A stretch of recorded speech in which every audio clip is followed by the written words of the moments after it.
Good बच्चों, देखिए अर्धवार्षिक परीक्षा 2023 कक्षा 10वीं सेट बी विषय हिंदी। तो जो 7 दिसंबर को क्वेश्चन पेपर हुआ अर्धवार्षिक परीक्षा का, इसका यहाँ पूरे प्रश्न के उत्तर देखेंगे। पहला सवाल दिया है, सही विकल्प का चयन कीजिए। छायावाद के आधार स्तंभ कवि नहीं है।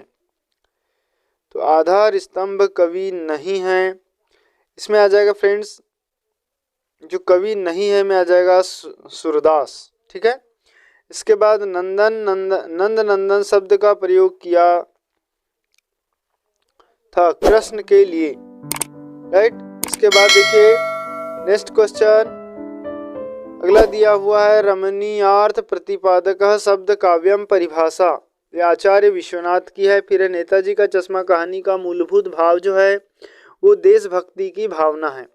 फिर क्रिया विशेषण में विशेषता बताई जाती है ये क्रिया की। फिर भोलानाथ और उसके साथी अपने घरौंदे के किवाड़ बनाते थे। तो ये घरौंदे के जो किवाड़ बनाते थे ये दिया सलाई की पेटियों से बनाते थे। ऑप्शन नंबर द राइट होगा।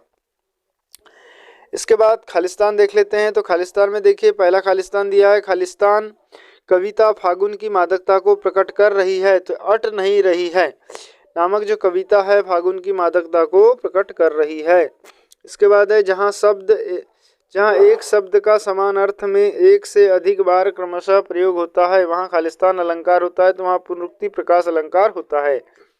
फिर है, जिन छंदों की रचना मात्राओं की गणना के आधार पर होती है उन्हें कहते हैं मात्रिक छंद। फिर शहनाई बजाने के लिए खालिस्तान का प्रयोग होता है, तो ये बांस का प्रयोग होता है। फिर जिन वाक्यों में कार्य होने के में संदेह अथवा संभावना का बोध हो उसे खालिस्तान वाक्य कहते हैं। तो इसको कहते हैं संदेहवाचक वाक्य। ठीक। नेक्स्ट क्वेश्चन देख लेते हैं, प्रश्न क्रमांक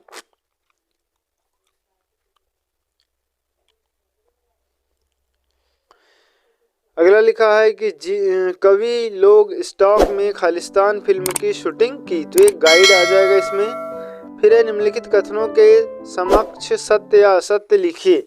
गोपियां कृष्ण द्वारा चुराए गए अपने मन को वापस मांग रही है, ये बिल्कुल सत्य है। ठीक है। इसके बाद नेक्स्ट क्वेश्चन प्रश्न क्रमांक 3 का नेक्स्ट दिया हुआ है, जैसे जहां किसी वस्तु या विषय का वर्णन चढ़ाकर बताया जाए उसको कहते हैं अन्योक्ति अलंकार, या सत्य हो जाएगा। फिर है, लखनऊ के नवाबों का शहर, सत्य है। एक अंक वाली रचना एकांकी कहलाती है, ये भी सत्य है। फिर है, वाच्य के 4 प्रकार होते हैं, असत्य। और हिरोशिमा चीन में है, ये भी असत्य। इसके बाद देखिए सही जोड़ी। तो सही जोड़ी में फ्रेंड्स पहला क्वेश्चन हमारे पास दिया हुआ है कि आधुनिक कबीर। तो आधुनिक कबीर किसे कहा गया है, ये नागार्जुन को कहा गया है। फिर है, चौपाई। चौपाई जो है अर्ध सममात्रिक छंद है। इसके बाद है आवृत। तो आवृत का मतलब होता है ढका हुआ। संधि के प्रकार 3 प्रकार की संधि होती है, स्वर संधि, व्यंजन संधि, विसर्ग संधि। फिर आम के आम गुठलियों के दाम में आ जाएगा दोहरा लाभ।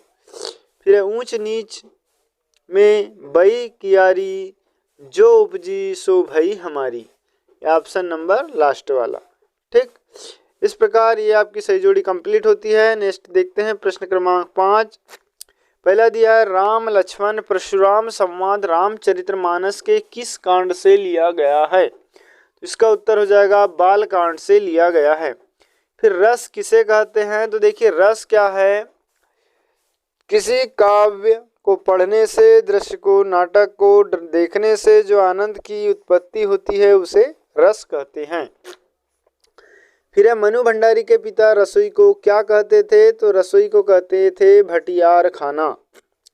फिर वीर रस की कविताओं में कौन सा शब्द गुण होता है। तो इसमें ओज गुण होता है। फिर रहस्यमयी तारों भरी रात लेखिका मधु कंकरिया के मन में क्या जगा रही थी। तो ये सम्मोहन जगा रही थी। फिर है, लेखक अज्ञे ने हिरोशिमा कविता कहाँ बैठकर लिखी थी। तो ये जो हिरोशिमा कविता ये रेलगाड़ी में बैठकर लिखी थी। तो इस तरीके से ऑब्जेक्टिव आपके कंप्लीट होते हैं। बाकी सवाल आपने कर लिए होंगे। तो कितने आपने सही किए, कितने गलत किए, आप इससे अंदाज़ा लगा सकते हैं और आपकी तैयारी कैसी थी। ठीक है फ्रेंड्स, नेक्स्ट क्वेश्चन आप देखना चाहते हैं तो चैनल को सब्सक्राइब कर ले और बेल आइकन घंटी को जरूर प्रेस कर दे। Thanks for watching.